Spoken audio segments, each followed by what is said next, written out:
اهلا بيكم، يا رب تكونوا بخير. النهارده بقى هنعمل اكله لذيذه كده، صحيه وكمان مغذيه. ساعات كده واحنا عاملين دايت بنبقى عايزين ناكل اكله كده حلوه بس بدون حرمان، تكون كده طعمها لذيذ وفي نفس الوقت تكون صحيه ومشبعه ومغذيه. وفي اوقات بتكسلي تعملي اكل ليكي مخصوص.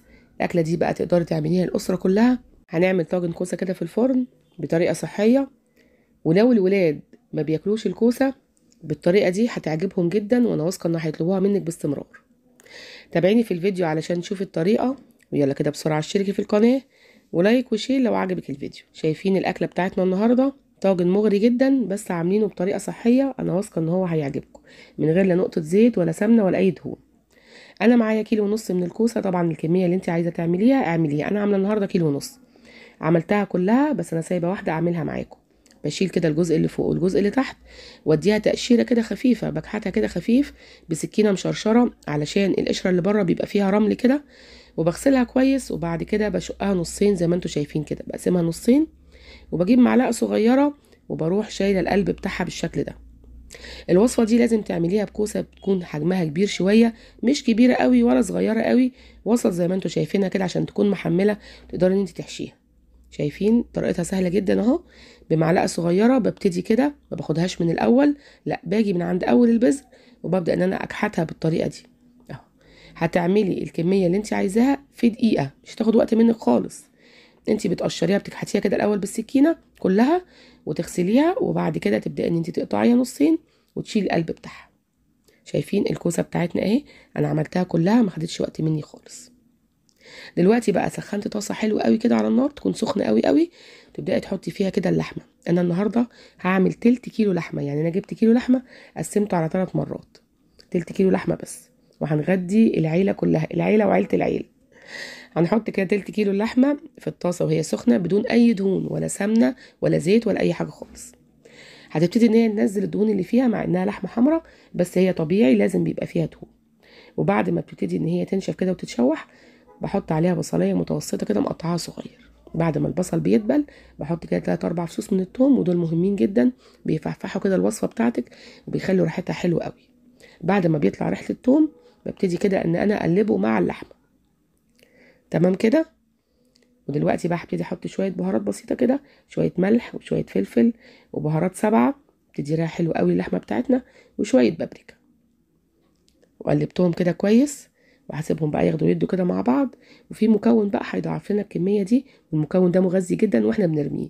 قلب الكوسه اللي احنا قورناه انا عصرته كويس جدا وقطعته كده بالسكينه صغير قوي، ممكن تديه ضربه كده في الكبه بسيطه وتبداي ان انت تضيفيه على اللحمه. وقلبته كده بقى وسبته كده ياخد ويدي مع بعضه كده، ومش هتحسي ان فيه كوسه خالص، هتحسي ان الكميه كلها لحمه. زي ما انتم شايفين جايه تلت كيلو اللحمه اتضاعف وحاجه كده صحيه. قلب الكوسه اللي احنا بنرميه طبعا ده مغذي جدا، حطيناه على اللحمه واستفدنا بيه. دلوقتي كده جبت معلقتين او 3 من الصلصه، علشان الصلصه دي مش جاهزه، انا عاملاها في البيت ومخزناها وبحطها في الفريزر وبستخدمها.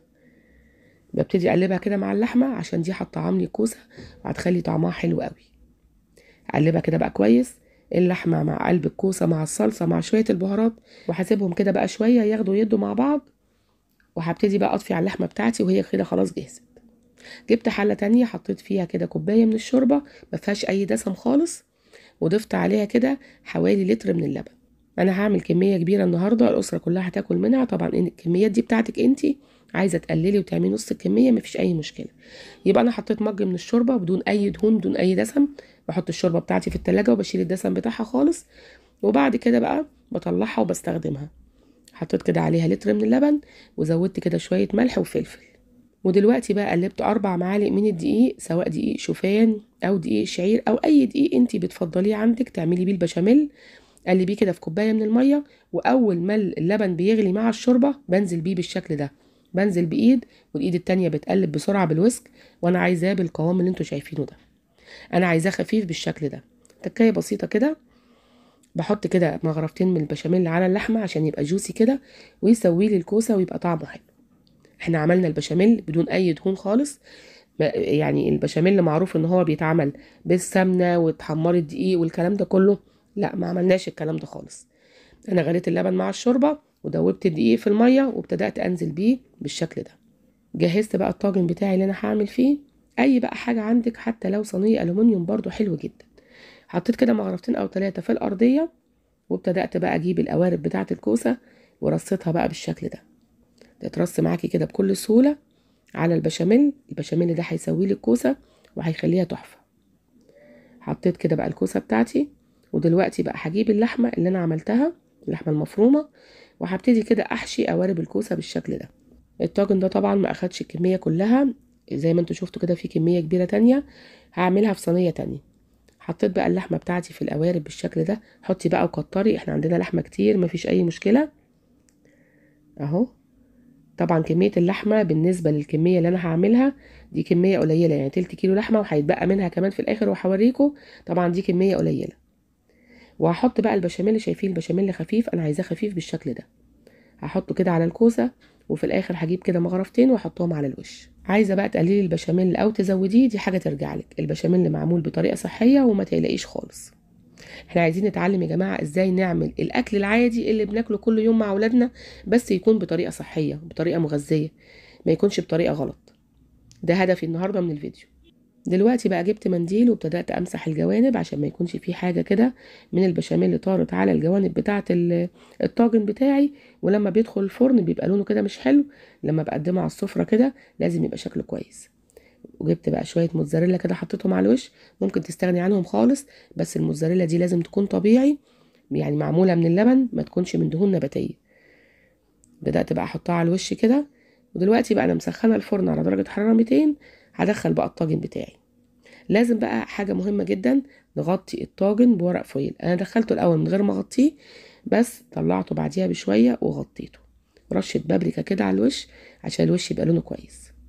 دخلته الاول على درجة حرارة 200 حوالي 10 دقايق، وبعد كده رحت موطيه النار على درجة حرارة 180. لسه باقيه اللحمة كتير اهو، والكوسة برضو كتير. هنعمل صينية تانية. جبت بقى صينية ألومنيوم كده كبيرة، اخدت لي بقى الكوسة الباقية كلها، وعملتها بنفس الطريقة برضو. هدخلها الفرن. بصوا بقى، شايفين الطاجن طالع شكله عامل ازاي؟ تحفة. ما حطيناش فيه اي دهون خالص، عاملينه بطريقة صحية، بطريقة حلوة. الكوسة استوت عشان انا غطيتها، يعني قعدت بتاع نص ساعة كده في الفرن. شايفين مستوية، لذيذة جدا، طعمها حلو قوي. وكمان البشاميل اللي احنا عملناه بطريقة حلوة قوي. ممكن تعمليه كله من اللبن، ما تحطيش شوربة. عملناه بدون اي دهون. الطريقه دي حلوه قوي يا جماعه، جربوها هتعجبكم. انا دايما بعمل بشاميل بالطريقه دي. واللحمه بتاعتنا عصجناها بدون اي دهون ولا زيت ولا سمنه، وضعفنا المقدار كمان بتاع اللحمه بمكون صحي احنا بنرميه. لو انت عامله دايت ممكن تاخدي قطعتين الكوسه تاكليهم بدون عيش وبدون رز، وجبه صحيه كده متكامله العناصر، والطعم بقى في حته تانية خالص. انا بتمنى تكون وصفتنا النهارده عجبتكم، ولو عجبتكم بقى ما تنسونيش في اللايك والشير والسبسكرايب للقناه. يلا باي باي، سلام.